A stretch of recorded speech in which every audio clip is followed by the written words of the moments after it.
Bismillahir-Rahmanir-Rahim. Letters to Tahira. Tahira K. Nam Khatud. By G. A. Parwez. Translated by Mrs. Suraiya Alvi. Chapter 2-3. Status of Men and Women. Second letter to Tahira. This letter contains more explanation of more or less the same problems that have been mentioned in the first letter. The aim is to further emphasize the basic points. My daughter, you worry over such trivialities as to why only men have been addressed in the Quran and not women? I shall answer this question later, but I hope you will not mind it if I say something first. These anxieties manifest the inferiority complex of a woman, that her status is less than that of a man. I am surprised that you, being a student of the Quran, have been unable to expel such a non-Quranic idea from your mind. I know that centuries-old traditional beliefs do get set in people's minds and are very difficult to erase. Did you notice Aisha's father? He was a third-generation Muslim, but whenever he sneezed, involuntarily he would say Jai Nandi. Our late uncle checked him many times. And he, Aisha's father, knew it, too. That you say Alhamdulillah. Praise be to God. But he still said Jai Nandi whenever he sneezed. When Jai Nandi is in your blood, then it is difficult to expel it. Subconscious ideas. How many of such beliefs are hidden in our subconscious? The Quran tells us about the children of Israel that the love of the calf had gone down to their subconscious. 2. 93. This is what is meant by it. However, Quran claims that it treats the maladies of the hearts, 2. 57. Not referring to heart palpitation, but to the disorders of the heart or mind. However, and to speak the truth, heart palpitation is also in a way caused by the disorders of the mind. Many Western researchers have concluded that innumerable physical ailments are caused by psychological disorders, and that correct treatment is through psychological correction. Therefore, according to the Quran, it is essential that faulty ideas be erased off one's mind. Now let us turn to your question. You know that the Quran is meant for the whole of humanity. It addresses human beings first. It has come to enlighten the human race. Tell me, do human beings or human race mean men only, or does it include both men and women? Is mankind limited to men only, or does it include women, too? Masculine gender. The fact is that whenever the Quran has addressed mu'mineen, the believers, as a whole, the masculine gender has always been used. It is the general rule of usage of a language that wherever a mixed gathering is addressed, then at the beginning one addresses as ladies and gentlemen, but after this only the masculine gender is used in the next of the speech. One keeps on speaking spontaneously in masculine gender, but the speech is meant for both men and women. You have never protested that it is an insult that you have been invited to this gathering, but the speaker has talked to men only. The reason is that you accept that although the speaker has used the masculine gender only, it was inclusive of both men and women. That it is a rule of the usage of language that in a mixed gathering, the masculine gender should be used. The Quran has just followed this style. That is, wherever it has addressed the believers as a whole, it has used masculine gender, but both men and women are being referred to. To highlight the fact that men and women are both included in the group of believers, the Quran has mentioned their qualities as separate classes as well. As I have written in my first letter, see Surah Al-Ahzab 33, 35. About how men and women amongst the believers walk side by side, Muslim men and women, etc. Both these genders are used till the end of the verse. Tell me, Tahira, would you still complain that Quran has not addressed women along with men? Your second question reminds me of a joke. A man had to reach somewhere on the day for his marriage. Unfortunately, he missed the train, and there was no way that he could reach that place on the same day. He was very perplexed. In this absent-minded state, he went to the telegraph office and at once sent a telegram to his would-be wife saying, "Do not Marry till I come. You say, it is written in the Quran that men would get good women in heaven. But that it has not been told whether women would also get good men or not. Just think, Tahira, if men would get women, does that not mean that women would be getting men, too? For instance, if Hamid gets Aisha as his wife, would not Aisha be getting Hamid as her husband, too? When a husband gets a wife, then the wife gets a husband, too. As for heaven, Tahira, you must understand a fundamental truth, because without its cognizance many things remain confused. Cognizance of heaven. The Quran mentions a heaven that one would enter in the life after death. It has been explicitly stated that with the present level of your mind's perception, you cannot comprehend its dimensions. No one knows what pleasures await one, as a reward of one's good deeds. 32. 17. This heaven is not enclosed in the four walls of space. It encompasses the earth and the whole of the universe. 3. 133. Therefore, what life would be like in that heaven is beyond our comprehension. But there is another heaven. One which we create here on earth by establishing the divinely ordained system. This implies the ideal society we constitute along Quranic lines, is heavenly. The details of this heaven concern this world. Not only can we understand it, but we can also create it and live in it. This is that heaven which the Quran mentions men along with women, and that is how it should be. Could there possibly be a society made by men alone, without women? What would be the qualities of the women in an ideal society? The answer is the same qualities that women believers, Mu'minat, would have. Women of an ideal society. Women believer have been asked to be modest when they go out. To be with downcast eyes. Men have been asked the same. They should not invite unbridled gazes by being immodest. In the ideal society the Quran calls them those with modest downcast gazes. 55. 56. The Quran tells us that believing women keep their honor above everything. Men have been asked the same. In the heavenly society, it is said about them. No man, whether known to them or not, has even touched them before their husbands. 55. 56. As such, every young man who wants to marry would be quite sure of his fiancée's purity. What a mental satisfaction a prospective spouse would have, who himself would be righteous, too. These wives are called refined and of high status by the Quran. 56. 34. The Quran relates that during the era before Islam, the women used to be quite emotional and hence could not present their cases properly in disputed matters. 43. 18. But the Quranic society transformed the same woman, with proper education and training, into altogether a new being. 56. 35 to 36. She would become eloquent. This does not mean that her emotions would be eliminated. A woman is comparatively more emotional than a man, and she should remain so, since her natural duties bring her emotions into play. Proper training channelizes these emotions onto the right track, rather than them being wrongly used. They would be able to communicate and be healthy and energetic. 56. 37. What a boon it would be for those whose houses such women would grace. 56. 38. Such righteous women of superior intellect would grace the homes of men having similar qualities. After the formation of this society, the principle of family life would be, bad women for bad men and unwholesome men for unwholesome women. Righteous women for righteous men and good men for good women. 24. 26. This makes home life heavenly, and an ideal society starts with such homes. Tahira, the Quran describes this fact in a unique manner. According to it, a difference of outlook, ideas and images, beliefs, principles and way of life between a man and woman creates hell. And on the contrary, homogeneity in all these aspects makes for a harmonious home.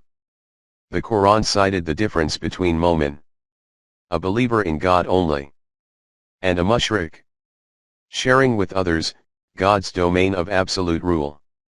As an example, because belief in the unity of God and belief in the multiplicity of it, is the biggest difference. Heaven in a home. The Quran directs that no Momin man should ever marry a mushrik woman, and neither should a Momin woman marry a mushrik man. It also says that those admitting to such married relationships are dragging you to hell. In contrast, God invites you to heaven with a harmonious marriage where partners think alike. 221. A heaven within a home, and protection from all kinds of external mischief. Tahira, this is the position of a man and a woman in a heavenly society. Now tell me where your objection stands when you say that the Quran gives hors to men in heaven, but has not done anything for women? By the way, I should tell you that in Arabic, hor-e-ain means having a pure and clean intellect, and this word is used both for men and women. Therefore, the heavenly couples would be exemplary specimens of the ideal mixture of thought and deed. Imagine, my dear daughter, how satisfying and blissful that society would be when its men and women would have such qualities. 29. Also remember that, in Arabic, zawi, plural azwaj, just does not mean a wife, it means a companion. According to these meanings, a wife is a companion to her husband and a husband is a companion to his wife. So wherever the Quran mentions azwaji mutahirat, it always refers not just to righteous wives, but to righteous companions. Christianity and woman. Although no religion, in the form that these are with now, in the world has given a woman her due status, Christianity has gone to an extreme in this respect. They created this belief that Adam's wife was the cause of his expulsion from heaven. She was tempted by Satan, and then she in turn tempted Adam. Thus after this, the religion nurtured hatred against woman. Moreover, Christ's celibate life made Christians dislike women all the more. When Christianity corroborated monastic life, celibacy was considered essential for spiritual progress. It was due to these beliefs that a woman was considered the originator of all evil. This is the reason Christian clergy objects to seeing women in Quran's heaven. Firstly, the Quran rejected the idea that Adam's wife got him expelled from heaven. The Quran tells us that both Adam and his wife committed a mistake. 2:36. Later their atonement was accepted. 2:37. I do not need to write separately about the story of Adam and Eve, as you must have read about it in my book Iblis O Adam. Satan and Adam. That is not the story of a particular couple, but in it the qualities of men and women have been allegorically described.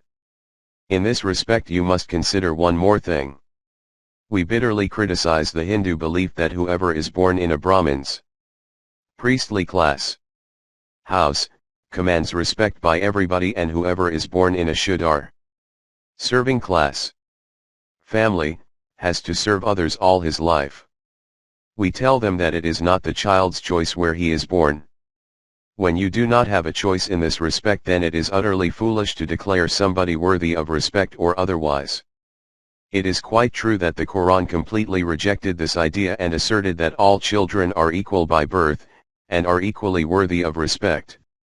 1770. If we accept the superiority of a boy over a girl, just because of his sex, is it not the same Hindu philosophy which we otherwise reject? Just ponder, is it a girl's fault that she is born a girl and not a boy? But whether it is her fault or not, we keep on punishing her all her life. Is this Islam? I have not yet fully recovered, so I am unable to write to you in detail. I hope that in these brief thoughts, you will find satisfying answers to your questions. Remember me to Salim. I have yet to answer his letter. Peace be with you. Parwez, October, 1955. Marriage, divorce, polygamy. Third letter to Tahira. No, Tahira, there is a whole lot of difference between a child and the young one of an animal. The young one of an animal is born with instincts which training cannot change. If before it opens its eyes, a pup is made to suckle a goat, it would not be affected in any way. It will remain a dog, and grow up to be a dog. It will have all the dog traits and none of the goat. Its instincts would neither be affected by the goat's milk, nor by having been brought up with goat's kids. Why go far? Didn't you observe the results when your hen was hatching her own and the duck's eggs together? The eggs produced chicks and ducklings, and all were cared for under the wings of the hen. But when they faced water for the first time, the ducklings went straight in the water and the hen and chicks remained out. The hen's worry was worth watching, but the ducklings were quite unaware of the fact that they had done something to be worried about. On the contrary, the chicks did not go near the water. Being brought up with, and in the company of chicks had no effect on them, and neither would it be so in the future. Ducklings remain ducklings. In contrast, if an uncouth or rural woman's child is sent to a civilized and learned family, and the child from a refined family is given to a village woman, you will see that peasant's child would become a refined and civilized person, while the other child would be uncouth and become a peasant. There is no doubt there are hereditary influences, but education, training, and environmental influences can overcome these. Also, what we call hereditary influences are actually influences of society which are being transferred accumulatively, generation to generation. The effects of education and training can be seen to the extent that if a child of Shia parents is raised by Sunnis, then he will have Sunni ideas. Similarly, if a Hindu child is given to a Muslim family, he will become a Muslim. No dogmatic discussion is needed for such a phenomenon. These are everyday observations which reveal that a human child is not born ready-made, like an animal offspring, but that it becomes what his or her primary environment or education trains it for. If a nation wants its next generation to have human qualities, then it is necessary for that nation to create such an environment. A child's environment is the home where he is born and grown up. As such, his first training ground is his mother's lap. Mother's lap. In this letter I really do not want to go into details, through which I would make you understand, with examples from the conclusions of psychoanalysts, that for whatever a child will become in future, its main foundation is laid during the first 2 or 3 years of its life. Dr. Jung asserts that the foundations of a child's character are laid at a time when he has yet to learn to speak. At this age he is visually observing and absorbing the environment in which he is raised. Later the edifice of his life is erected on these foundations. Therefore, the making or marring of a child's life depends mostly upon his environment. And his environment depends upon his parents' mutual relationship. This is to say that the environment is created by how husbands and wives react to each other. Mutual relationship of husband and wife. This is the reason why the Quran considers a congruent and happy relationship of a husband and wife as a pivot of family life. This not only makes the couple's life happy, but their children's, too. Growing up in a harmonious environment, makes them a blend to be prided by their nation, and the whole of humanity benefits from them. The Quran says that a husband and wife relationship can be happy only if their attitude and temperament are compatible, and if they have the same goals in life and their thinking is alike. Such men and women are congruent in head and heart, and create a balanced and happy environment in which their children grow up into sublime exponents of humanity. In Quran's diction, this is called nikah. Nikah literally means to absorb each other in the same way as raindrops are absorbed by earth. It is a kind of amalgamation, like that of sleep in the eyes. A couple executing this kind of contract is called zawj. As mentioned in my previous letter, zawj means complement, that is, the one has to be there to complete the other one. Husband complements a wife and a wife complements a husband. If one is ignored, then the other is rendered useless. If one wheel of a carriage is damaged, the other one automatically becomes useless. Both the wheels are zawj to each other. Nikah. It is a fact that the family contract, nikah, in which both the parties are congruent head and heart-wise, ensures a heavenly environment. Incongruent parties coming together create hell. The Quran has explained this in quite an effective manner, and I have written about this point in my previous letter. It is obvious that this kind of relationship, which is based on a like mental level with shared ideas and concepts, can only be possible between two consenting parties by mutual agreement. That is why the Quran calls it a contract. 4:21. The first condition for the contract is that both the parties should be mature. Age of nikah. A minor's contract cannot be taken seriously. Therefore, nikah of a minor is not a nikah according to the Quran. The Quran associates nikah with adulthood. 4:6. The second condition of the contract is that it should be executed without coercion and should have the consent of both the parties. So, on the one hand, men are addressed as follows in 4:3. To perform nikah with those women whom you like, and on the other hand, about women, it says that it would be absolutely unlawful for you to own women forcibly. 4:19. Hence, nikah is a contract in which an adult man and an adult woman willingly agree to become companions, husband and wife, to honor all the duties and privileges enjoined by the Quran, living a life full of mutual love and shared ideas and interests. This way they will create a pleasant environment that would be conducive to our future generations in being humane and have balanced personalities. If even one point is missing or deficient, then the relationship does not become nikah and deteriorates into a simple biological sex connection. The Quran itself explains the basic difference between the two kinds of relationships when in 4:24 explains the married relationship. Quran style is quite unique, when it explains something, by discussing the opposite. It says that married relationship means musaneen and not musafahin. Here musaneen has been explained by musafahin. The root word of musafahin is safha, which means pouring out. Further, hasana means to keep oneself within certain limits. If the relationship of nikah does not limit itself to the basic restrictions on which nikah was established, then it is no longer nikah. It degenerates to safha. Arabs used to draw lots by shooting arrows, one of which was blank. This blank arrow was called asfi. In other words, even if it hit the target, it was not counted as a result. This is not the place to mention the other meanings of this verse. I hope you have understood the simile that the Quran has used. Polygamy. Let us move forward.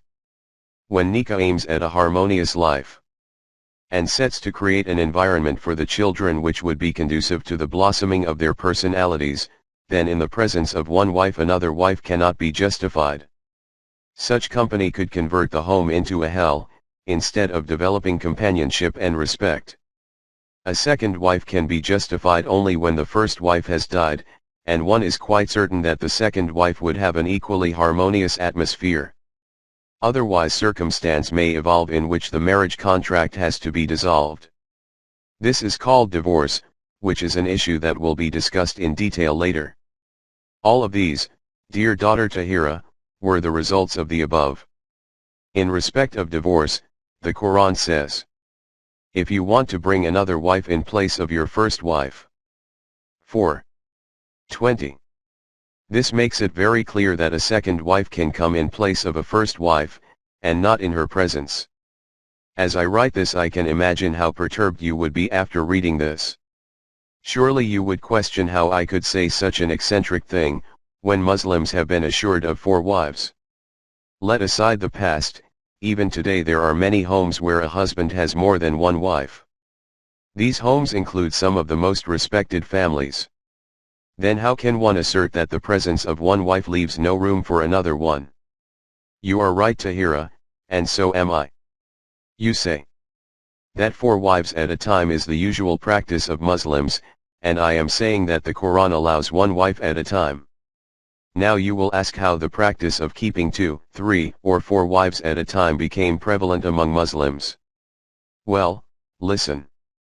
The Quran mentions marrying more than 1 wife in one place only, and that is the 3rd verse of Surah An-Nisa.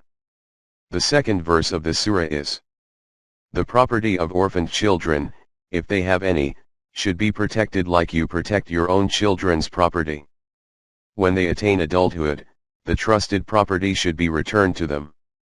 Do not exchange their goods with yours of lesser quality. Misappropriating their possessions would be a great injustice. 4.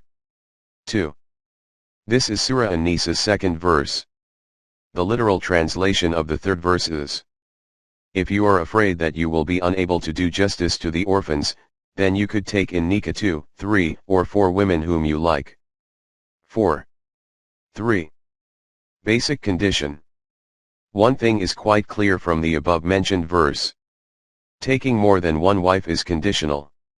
And the condition is if you are afraid that you may not be able to do justice to the orphans. The question is as to what does this condition stand for? Surah An-Nisa itself infers an explanation. Early verses of the surah contain laws about women, orphans, property, and inheritance. Thereafter, laws pertaining to war are mentioned. Just imagine, a small cluster of Muslims had to fight many wars, within 7 to 8 years of migration. An obvious consequence was the diminishing number of men and the increasing number of orphans and widows. Today, we normally use the word orphan for those children whose parents are no more alive or who do not have their fathers. But in Arabic this word is used for such children, as well as for those women who have been left alone because they have been unable to get a husband. Therefore when this verse says, if you are afraid you would not be able to do justice to the orphans, it is referring to fatherless children and such women who are without husbands, whether they are widows or are unmarried. To elaborate on the issue, it may be noted that in early Medina life, owing to constant wars, and their consequence, such children and women far outnumbered men. Besides, the Muslim women from Mecca after leaving their non-Muslim husbands, sought refuge in Medina. Such circumstances had made the presence of these orphans and widows a serious social problem, which had to be solved satisfactorily. If it was a problem of everyday provisions, then many solutions could have been considered. But the real problem was how to take care of the young widows and orphaned girls. Some extraordinary solutions had to be sought, especially because they could not be married to non-Muslims. Muslim women could neither marry the infidels of Quraysh, nor Jews or Christians. These were those extraordinary conditions under which the above-mentioned guidance was given. That is, if the problem of orphans could not be solved in a manner which adequately fulfilled their rights and needs, then one solution was that one man should shoulder the responsibility of more than one woman. This was a way of saving society from all the drawbacks which would entail from having the young women and orphan children unattended. But at the same time men have been advised to make sure that this does not interfere with the balance and tranquility of their home. If it was to be so, then it would not be permitted. As such, the rest of the verse was revealed together with the above. If you are afraid that you will not be able to keep the balance, then maintain one wife only. 4. 3. This is, my dear girl, the one verse in the whole of the Quran about polygamy, and the above is its background. After this, could the way Muslims indulge in polygamy possibly be justified according to the Quran? Do you see any marriage being solemnized where the condition laid down by the Quran, if you are afraid that you will not be able to do justice to the orphans, then you can have more than one wife? 4. 3. Is being observed or adhered to. Trying to justify polygamy under cover of this verse, in ordinary circumstances and without those conditions, is nothing but the open flouting of its injunctions. If you ask somebody, he would say, that as he was childless, he married again. As if God had enjoined upon him to increase the tribe of Adam and then come to him, failing which he would be sent to hell. On the contrary, God himself has said that children are born according to the law of nature. Some get boys and some girls. Some have boys and girls both, and some remain childless. 42. 50. Some say that because their wives were perpetually ill, they married again. According to them, companionship means, as long as your partner is healthy you keep her, and the minute she is sick you throw her into hell. But such excuses, no matter how weak, are forwarded by those who think that there should be some justification for human problems. Religious-minded people do not think that any excuse is necessary. Their reply is quite clear. They say that when religion allows 4 wives, then what other excuse is needed beyond this for justification? Therefore this group behaves like this. Firstly, they marry 4 wives. After this they divorce one of them and then a new bride is brought to fill the quorum. In this way, they believe, they are accumulating the rewards of the hereafter, because they are obeying the laws about nikah and divorce, and are maintaining the limit of 4 wives, 2. For such people, the Quran has said, these people want to deceive the law of God and those who adhere to it, but they do not understand that they are deceiving themselves. 2. 9. Anyway, do understand this fact again, that in the Quran there is only one verse where permission has been granted for marrying more than one wife. As I have mentioned above, this came as an emergency measure to tackle a collective problem. To decide whether such circumstances are present according to the Quran, which are the prerequisites of polygamy, is the responsibility of the society and not of individuals themselves. In conclusion, as far as the individuals are concerned, they are not permitted to marry more than one wife. Let us go a step forward. You have seen that according to the Quran, the aim of nikah is to have a life of amiable comradeship. As long as there is camaraderie, this aim is being fulfilled. The question which is then raised is, if circumstances develop where due to some reason companionship is no longer possible, then what happens? Divorce. Then what? Separation. What else? Keeping 2 conflicting elements together can only result in disruption. That is why the Quran calls the nikah a contract. This separation in Quran's diction is called a divorce. That is, being released from the restrictions of the contract. But just as the Quran has repeatedly asked that prior to making the contract, you contemplate and coolly think the overall pros and cons, in the same manner it asks you to dissolve the contract extremely thoughtfully and in a considerate manner. In the Quran, family life is so important, that all the details of dissolving this contract have been fixed. It says that if a husband and a wife have a dispute, then they should sort out their differences by mutual discussions and negotiations. However, if the differences become worse and turn sour, then Quran does not leave it to the 2 of them. Rather makes it a collective and social concern and asks the society to solve it. If you fear the husband and wife would differ, you should constitute an arbitration board that should consist of a member from the husband's family and a member from the wife's family. If these arbitrators try, in the light of God's law, to set things right, then some workable solution could be found. 4. 35. This is so because the aim is to eliminate the differences and to regularize the relationship, and not to try to sever the relationship. But if this arbitration board fails in its efforts and they conclude that the companionship cannot endure any longer, then they should present their report to the court. If they themselves have the jurisdiction or powers to give the final decision, then they would decide themselves. This contract would thus be dissolved. Here you will ask, if this is how a divorce procedure takes place according to the Quran, then what is that when a wife accidentally adds more salt to the curry and the husband cannot stand it? He just has to utter the word divorce 3 times, and the poor wife is miserably banished to her parents' house. Sometimes the husband and wife quarrel, and both agree to separate. However, the husband decides neither to divorce her nor to bring her home, and thus makes her languish by his vacillation. What about this? What else can it be, but the ridiculing of religion? The underlying sentiment in it is the same, that men are rulers over the women. They have all the powers. Women are their slaves. Men are their supervisors. As long as the despot wishes, he keeps a woman in the house. When he is angry, he turns her out.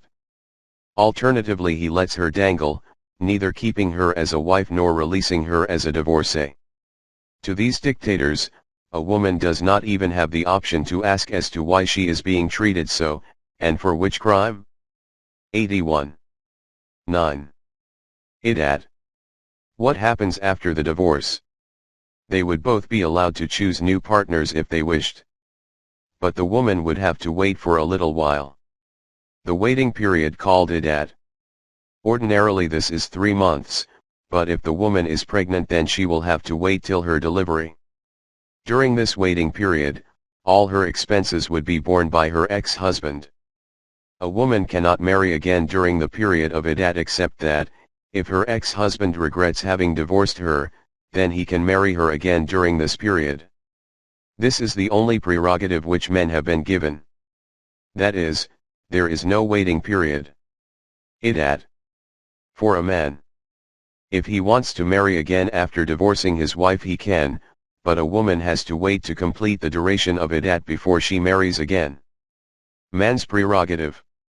The reason is quite clear. Quran's general rule is, whatever rights men have over women, women, too, have similar rights over men. 2. 228. But during the waiting period. Iddat. The ex-husband can marry and that is the only extra privilege men have. 2. 228. If during the waiting period, or after it, both of them get married again with mutual consent, then their marital life would start again. After this, if again their relationship becomes strained and they divorce each other, then again during iddat or after it, they can still marry. This is because it was the second divorce. But after this, if they divorce each other for the third time, then they cannot marry again, neither during the waiting period nor after it. The aim of this is to keep the marriage sailing, and is not to be treated lightly. After the third divorce, this woman has to marry someone else and not her previous husband. If it so happens that the second husband, too, divorces her or if she is widowed, then there is no restriction on marrying her first husband. As I have written above, the divorce is not an individual decision. A man cannot divorce whenever he likes. It is a problem to be decided upon by the social system, or by the court. For this, just as a man has the right to resort to a law court, the woman has the same right, too. Whenever there are differences to be resolved. Just as a woman cannot bind a man forcibly to the contract of nikah, in the same manner a man, too, cannot coerce a woman to keep the same. The basic condition of nikah is companionship, which is quite contrary to coercion.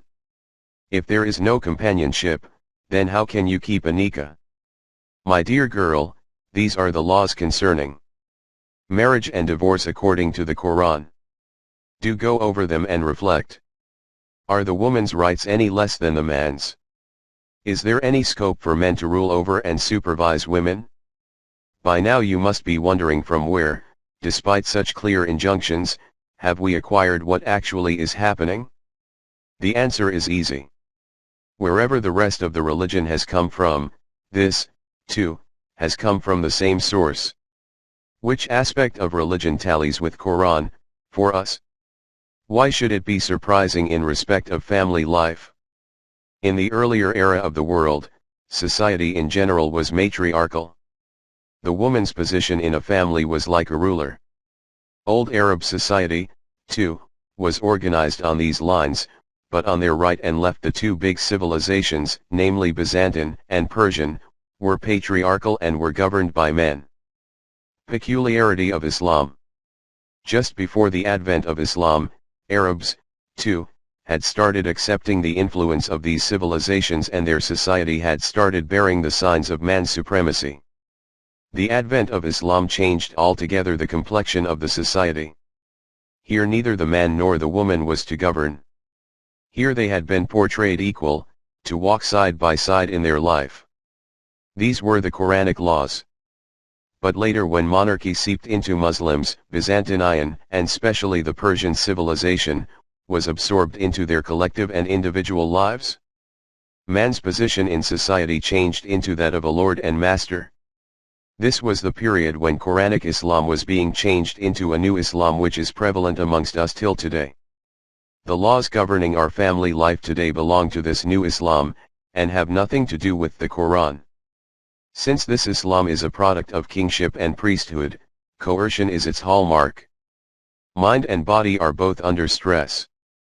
Such an oppressive society is always seeking the proverbial lamb, like a wolf.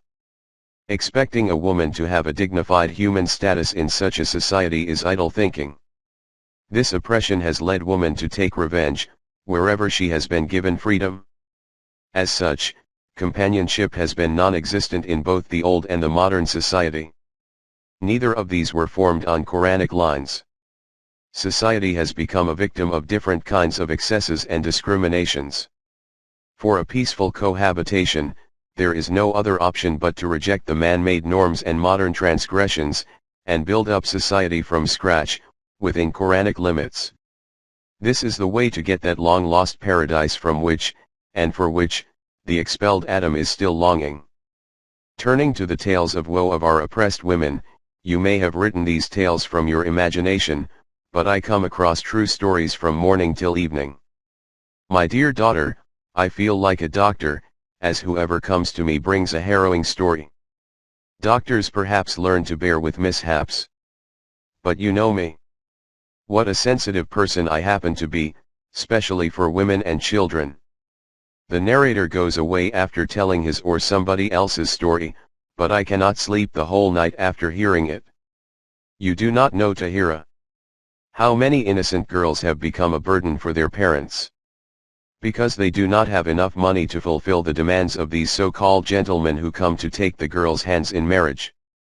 These girls do not utter a word, but the facts of their condition play havoc with them and reduce them to ashes.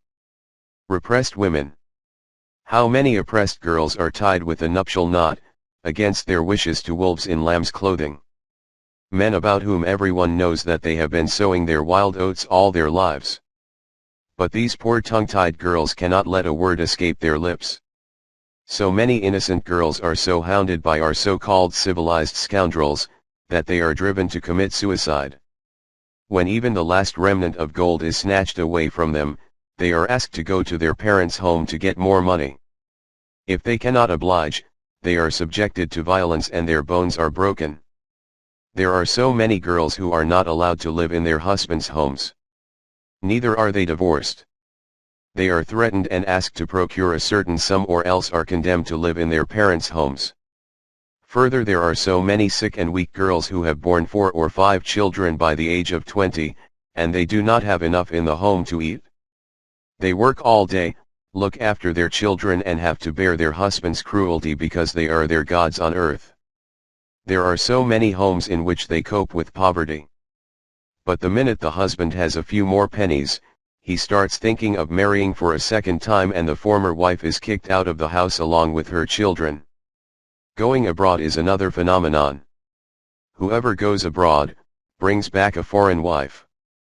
The first wife is left to rot while the man is enjoying life. Is there nobody to ask them about their shamelessness on having abandoned the first family? Why shame? They tell you that the righteous law allows them. So who are you to check? This hell in our society plays havoc with the physical state of at least 60% or 70% of the girls, and they simply fizzle out of this world. I am told by the doctors every other day that the female patients who have advanced TB, but who have children in their laps, and are expecting another one. Dear Tahira, what can I say about how I feel when I hear of such instances? If a man has one daughter, he would worry only about her. But I lament over all these daughters and I do not shed these helpless tears for them, but over my own helplessness. Whenever I hear a harrowing tale, I think that the responsible person should be severely taken to task and punished. But after this tale of woe is finished, then the question arises as to what could be done under these circumstances. Except for shedding tears, we cannot do anything. This is that constant agony, Tahira, through which your uncle has to pass. Now you ask about its remedy. It cannot be remedied on an individual basis. When this kind of cancerous growth has gone so far in a society, then it cannot be treated individually. It can only be remedied by changing the entire society. This is similar to what the Quran has referred to as Change this earth and the sky. Not until we change this society to a Quranic society, will there be hope of any betterment. If we can make it possible by some other means, then this Quranic assertion that no man-made law or system can take its place, would not hold. Prior to this time, under the British regime, we could not make this social revolution come true. But after the inception of Pakistan, we should have had no difficulty in implementing it. Now we can formulate our own laws, and obviously our society would behave by the provisions of the laws. Besides the law, our education system is also under our control. With appropriate education we can guide our children on the right track. This would then make them change the wrong trends in the society voluntarily. This is all in our own control. But how unfortunate that nation is, which stays sick in spite of the fact that it has cures for all its ills. But we bolt the door from within and then complain that there is no way out. This is all for now. God be with you. When is Salim hoping to come back? I am sending a letter to him through the same post as yours. Peace be with you. Parwez. August 15, 1953. Talu Islam Trust. 25B, Gulberg 2. Lahore, Pakistan. taluiislam@gmail.com